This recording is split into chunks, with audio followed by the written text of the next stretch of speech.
You are listening to C-Suite Perspectives, a podcast by the Conference Board. Welcome to C-Suite Perspectives, a signature series by the Conference Board. I'm Steve Odland from the Conference Board and the host of this podcast series. And in today's conversation, we're going to talk about the top priorities for the rest of 2025 for CHROs. What should CHROs be focused on for the rest of the year? Joining me today is Diana Scott, the Center Leader of the Human Capital Center here at the Conference Board and multiple-time CHRO herself. Diana, welcome. Thank you, Steve. Happy to be here. So, Diana, we're going to go through our top 10 list, but we are going to do this from the bottom up. We're going to start with number 10. What is number 10 on your list of CHRO priorities for 2025? Number 10, and actually I debated whether this was number 10 or number 1, is well-being, holistic well-being and the employee experience. And the reason that is so important, and also why it is a toss-up whether it's number 1 or number 10, is because well-being has really evolved into a core part of how CHROs think about making their business strategy actually very effective and helping employees deliver against the business strategy. So well-being is actually becoming embedded in everything across the organization, thinking about things like mental, physical, emotional well-being, but also even financial well-being, because what is so important is that employees feel like they can bring their authentic selves to work, that they feel like they're being heard, that the organization values them, and that they can bring the best parts of themselves to really focus on the business. So if you want to deliver good business results, you have to have healthy people there to deliver those results. So well-being kind of permeates everything, and it's a big topic with CHROs right now, members. And even if you've got the perfect work environment, perfect engagement scores, there's no room for improvement in the workplace, you still have all these people who are bringing this stress and this angst from the macro environment, from their home environment, from their personal lives into the workplace. And that is absolutely the key, because in many cases, it's not necessarily the workplace that is creating the stress. It's the stress from everything else. And if you think about what life has been like in 2025, it has been very stressful. There is a lot going on. There's a lot of change externally, in addition to change that we find necessary in the workplace. So employees are really having to navigate a lot. Leaders are having to navigate a lot. And that's actually a key point, because the leaders need to be considered as well. Leaders, frontline managers, they're feeling the stress. They need to feel like they're supported and that the work environment is actually a place where they can clear their minds, where they can actually stay focused, and that the organization is a safe space. If you look at the trust barometer right now across the world, the trust barometer says that the corporations and the organizations where people work are some of the most trusted parts of a person's life. They trust it much more than potentially government or media. So there's a real responsibility that the organization has to really build on that and think about the whole person, what's coming at them from the outside, but also how we help remove the stress and keep them focused while they're at work to do their best work. Number 9 on your list of CHRO priorities for the balance of 2025. Number 9 is helping CHROs focus on making data-driven workforce decisions. And that's really important, because if you don't know, if you can't measure it, you don't really know what's happening. And how can you then refocus the organization and understand how effective or ineffective your programming is, or how effective the work that you're doing is in the organization? So what kind of data are you talking about, Diana?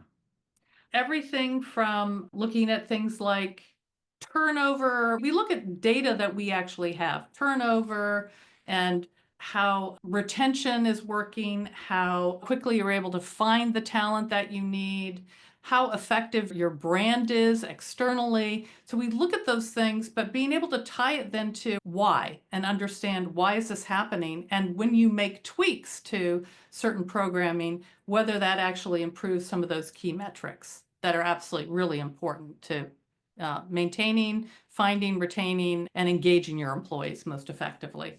And you've written a lot about the use of AI in in collecting and analyzing these data. Absolutely. And there are a lot of ways where AI can actually help you do this more effectively. And it's not even necessarily AI, it's even large language, machine learning capabilities and things like that help you analyze data, macro bytes of data, and say, so what insights can we take out of this and what is it telling us? I think the key, though, is data-driven insights. It's not just about understanding the data, it's understanding what is the underlying cause and what can we do to tweak it and how do we actually measure whether the action that we took is having impact. And I think that's the focus. And that is a lot of the discussion that we're having now with our CHRO members. It's how can we take the data that we have and make it more actionable and actually help align other senior leaders in the organization to recognize that, or help our boards understand what are the key drivers and leading indicators of what's happening in our workforce, and how is that going to then help us make better decisions so that we can actually increase productivity, find the right people, make sure we're reskilling and upskilling for the right kinds of things in our organization that are going to drive better business results. Number 8 in CHRO priorities. Succession planning. It's really important, and it's really important for CHROs right now to think about, do they have the leadership pipeline for today, but also more importantly, for the future. So it's a little bit like four-dimensional chess. It's an ongoing, living, breathing process. It's not like the thing that you do once a year anymore. You can't just have a static list. It's constantly thinking about and updating what the talent pipeline looks like. You have to really think about running scenario planning, the what ifs. If this happens, then what? With the amount of change that's happening in most organizations, whether it's the external factors of how is the economy going to impact us. Right now, big discussion is tariffs. How is that going to impact us? The global workforce, the supply chain, our sales, how do we pivot quickly? Then you think about, do we have the right talent in place to address all these different scenarios? And which one is the most likely? There's a lot of planning that goes into this. Yeah, and it needs to be at all levels, as you said, because it increasingly we're running into skill set deficits in key areas that you just thought, oh, we'll just go to market and recruit. But they're not out there like they used to be. They absolutely aren't. And I think when you think about deep into the organization, it does get into how do we make sure that the workforce of the future, and this will get to some of the other factors that I'm going to talk about, how do you make sure that you're doing your workforce planning strategically to think about how do I maintain and make my goals this year, but I'm also thinking next year, 3 years, 5 years out, and with the rapid rate of change, especially from an automation and technology perspective, how is this fundamentally going to change how we operate? And those operational changes are going to change jobs. So do we have the right talent? The succession planning can't just happen at the top of the house. You have to think about the pipeline of leadership for the future and make sure that you're actually developing that as well. Number 7 on the CHRO priority list. I would be remiss if I didn't include the whole concept of reimagining hybrid and flexible work. There is so much conversation about this. Every meeting I have with CHROs, one-on-one, in groups, this becomes a topic of discussion. And I really do think that I've said before, hybrid is here to stay. I think structured flexibility is the winning formula. What does that mean? That means that you are giving decision power to leaders in the organization to decide how best to manage their workforce. In some organizations, if you're talking about professional workers, a lot of the talk is how many days in the office, how many days not in the office, why, what do you do on those days in the office, how do you make sure that you are providing those anchor days and making sure that the activities that happen in the office are really meeting the needs of your workforce. I just saw some research that said Gen Zs actually like to be in the office because of feeling like they're being mentored, the camaraderie, it helps them from loneliness. They feel like they can be more innovative. But, and there is a but, they don't want to be in the office full time. They want to be in the office a certain number of days, and they want those days to be really productive. So I think understanding the generational workforce, what their needs are to keep them engaged and happy, And then really thinking about and being very intentional about what does hybrid or flexibility mean in my organization? Because think about it, office workers, absolutely, it becomes a discussion about how many days in the office is optimal and how do we restructure the work that we do as a team to make that most valuable and allow people some flexibility to work from home or work elsewhere to get certain types of work done. But if you think about more of the frontline labor workforce or retail or in healthcare, you have to be on site in many cases. You have to treat your patients. You have to be on site to manufacture the product. You have to be in a retail location to serve your customers. So what does flexibility mean there? And I think those are the discussions that we're seeing happening in the C-suite. And CHROs are really driving that discussion because there are benefits, there are pros and cons on both sides. And you really have to thread the needle. There's not one solution that fits all. And empowering your leaders and helping them understand how to get the most out of your workforce, whether it's hybrid or to provide that flexibility and create that really strong culture, is probably the way to go. And it's going to vary across the board. Number 6 on CHRO priorities. Talent mobility and creating internal opportunities. So this is really about the buzzword these days is talent marketplaces. What does that really mean? That's using technology and leveraging technology to allow you to identify what the skill sets are in your current workforce. They get to identify some of it themselves. You have validation so that you can really make sure that those assessments are correct. Giving managers opportunities to tap into those skill sets and those individuals in the workforce, and giving people opportunities to move around. So it's not the old-fashioned model of a manager taps somebody that they happen to know in the organization because they know that they have the skill set to do a specific job or a project today.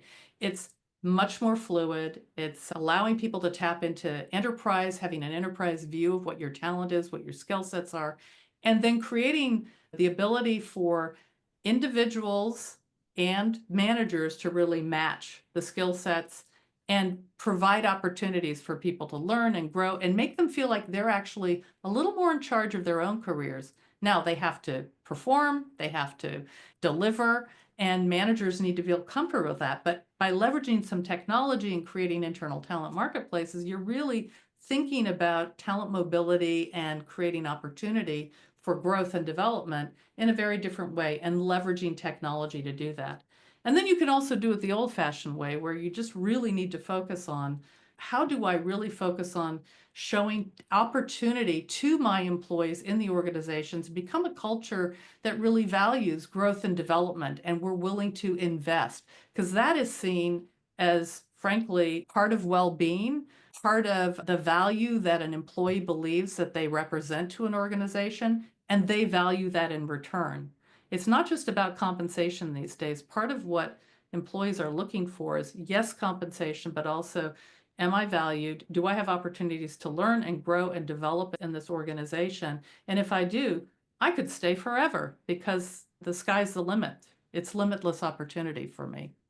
We're talking about CHRO priorities for the balance of 2025. We're going to take a short break and be right back. What does the future of work mean for your employees? How will your company navigate ESG? Will there be a global recession? At the Conference Board, our experts translate the latest research and economic analysis into insights and real-time problem solving for your organization. Membership at the Conference Board provides your team with an assortment of knowledge, from economics, marketing and communications, ESG, public policy, and human capital. As a member, you'll have access to our center experts, member-exclusive events, data and benchmarking tools, and peer sharing that will help you understand the present and shape the future. Consider becoming a Conference Board member today by visiting www.conference-board.org. Welcome back to C-Suite Perspectives. I'm your host, Steve Odland from the Conference Board, and I'm joined today by Diana Scott, the leader of the Human Capital Center here at the Conference Board. Okay, Diana, we're halfway through. Number 5. This is related to number 6, but it's really about reskilling and upskilling and doing it at scale. And the driver of this is really the fact that there's so much rapid change happening. Yes, technology, CHROs are very aware that the needs of the organization and how work gets done is changing dramatically every day. That's not going to stop. So that's number one. But also, markets are changing. If you are a growth-oriented company, how you grow might change. So really understanding what are the needs today and what are the needs of the future, and then having real commitment to and programming in place that allows you to reskill and upskill your workers at scale has become a central focus for CHROs in 2025. Yeah, and we're living in a knowledge-based economy for the most part. And in that kind of construct, you've got non-discrete functions. It used to be everybody was in a silo and everybody's work was discrete, but now it's all team-oriented, matrixed because of the collaboration. And so the skills required for this environment is way different than let's teach functional skills on manufacturing or on finance. Different world. Absolutely. And I was with a member yesterday, and we were talking about what does it really take to create the workforce that's going to be able to deliver today, but also predicting what we're going to need in the future. And their point was this is constant. The change is constant, and the need to learn is constant. So it's not like you go to a course and then you check the box. It really is all about it's about learning on the job, it's about micro learning. But this member said something really interesting because they said what is really needed from our workers, and we need to help instill that and look for that and support that, is curiosity, because you're never really done. And so when you think about it, it's not just a program, it's creating tools and platforms and partnerships that are going to make it much more effective for you to give that constant learning. There's a lot of mentoring, peer mentoring, experimentation that goes into this kind of skilling, reskilling, and upskilling that has to be embedded in the very culture of the organization. But you do need real programs too, because they're real skills that need to be developed over time. And everybody learns differently. Speaking of change, number 4 on their list of priorities. How do you drive organizational change and build culture in today's world? And do it deliberately rather than just flip a switch. Exactly. And CHROs, I think, sit at the heart of this. The mistake that some organizations make, of course, is thinking HR is going to take care of that. No, culture, we all know this. Every CEO knows this. You know this, Steve. You were a CEO 3 times over. The culture of an organization derives from everybody. And the leadership across the board really helps to drive that. And what the CHROs can do is really reinforce that by reinforcing how leaders lead and really reinforcing a focus on creating trust, transparency, and authenticity, and inclusion. And I think those are really the big ones in terms of what helps set the foundation of driving organizational change and culture. Yeah. But there needs to be a big plan. You can't just throw a switch or put out an email, make an announcement, and wash your hands of it. You've got to continually meet with people. You've got to listen. You've got to train. There needs to be, people need to hear it 10 times, they say, before they understand it. It takes a lot of energy and effort. Exactly. You have to, it really comes down to communication and having leaders who are willing to share in very transparent and authentic ways why this is a change that's necessary. But it's not a static thing. It's not you do it and then you're done. It's constant. Why are we doing what we're doing today? What is our overall strategy? What role do you play? Leaders deep into the organization really need to learn to articulate these messages and build that trust so that people are willing to follow you through the change and understand how it's going to benefit them. And in the end, they need to understand why they're part of it. And if it's a change that's a tough change and a tough message, transparency and authenticity and how you deliver the message and talk about how are we going to care for everybody through this change is just as important, because it's not always good news. Change is not always good, but you can talk about where it's going to get us and why we need to do this change right now. Okay, we're coming down to the home stretch here, the final 3. Number 3 on CHRO priorities. Strategic workforce planning. What does that mean? It's how do you balance your short-term talent needs and any gaps there with the need to really future-proof your organization. It's a balancing act. It's blending your just-in-time hiring alongside what are your long-term bets going to be about what are the emerging skills and talents that you need in the organization to succeed. So again, what I talked about in the beginning around scenario planning, you have to stress test your organization. Those are becoming the standard practices to prepare for the different types of futures that could arise. But you have to do that scenario planning, and you have to think about it in the context of where we are today and the skill sets we have today and where we potentially are going in the future and what that means. And so basically what you're saying is, yeah, you got to hire to fill the whatever skill set gaps you have. You've got to reskill, which you talked about earlier. But this is, where's the puck going? And therefore, how do you develop those skills within the organization for the long term? And it may take a while to do that. And so there needs to be some deliberateness about this, and that needs to coordinate with the long-term strategic business plan.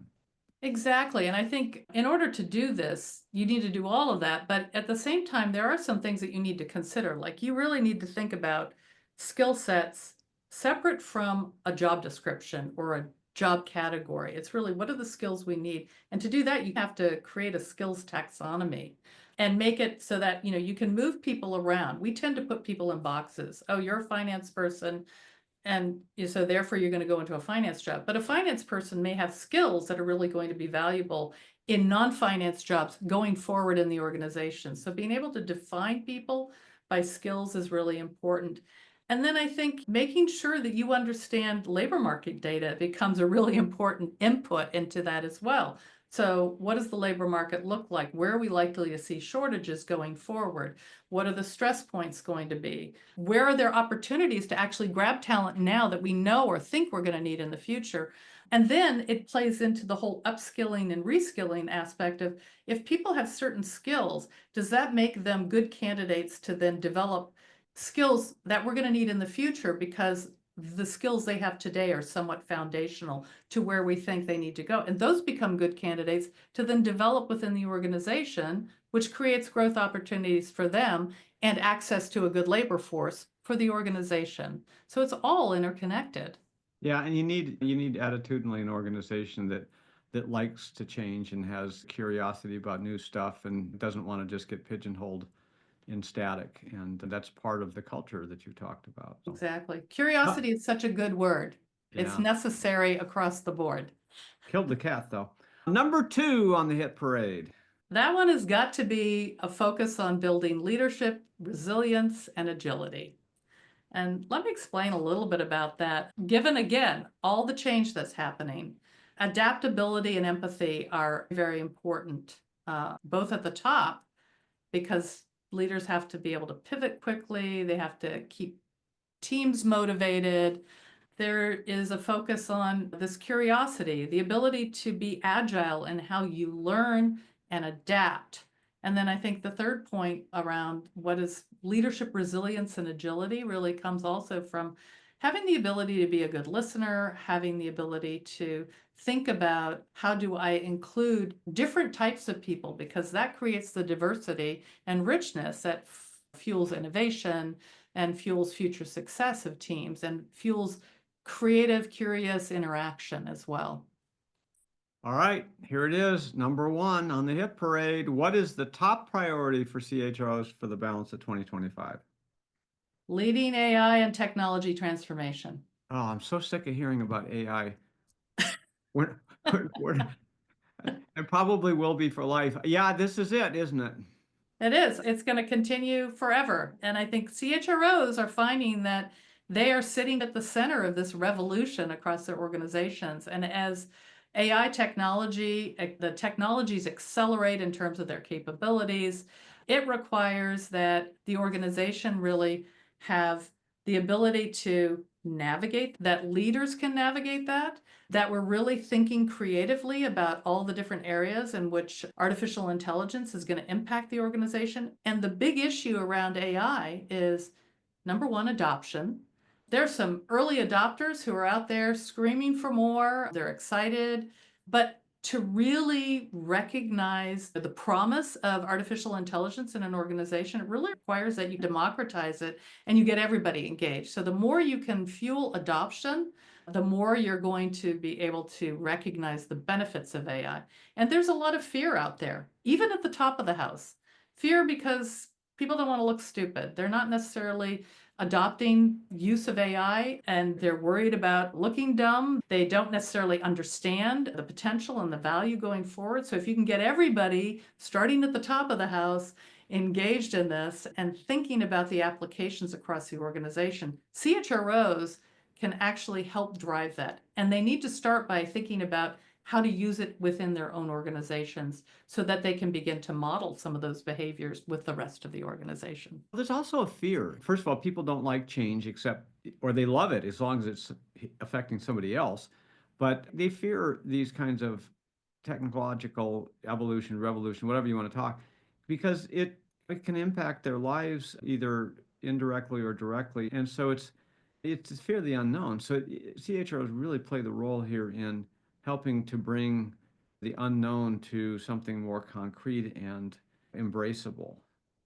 Right. And I do believe that the fear can be conquered just by experimentation, by fostering an environment where the curiosity and the experimentation in a safe environment. The sandbox concept is a great one to get more people in the organization experimenting and trying, because the more they use it, the more they're going to realize how it can impact their individual jobs. But they need the training, they need the reskilling, they need the comfort.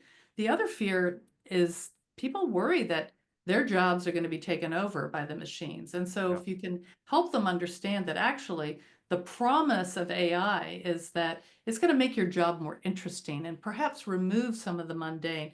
We're never going to replace human beings entirely, but you've got to get people over that hump as well. And then the final thing is you really need to think about how to roll this out in a way that mitigates some of the risks to organizations for using these technologies, whether it's intellectual property risk, misuse of the product. But if you can balance that governance with adoption, that can create a really great flywheel effect.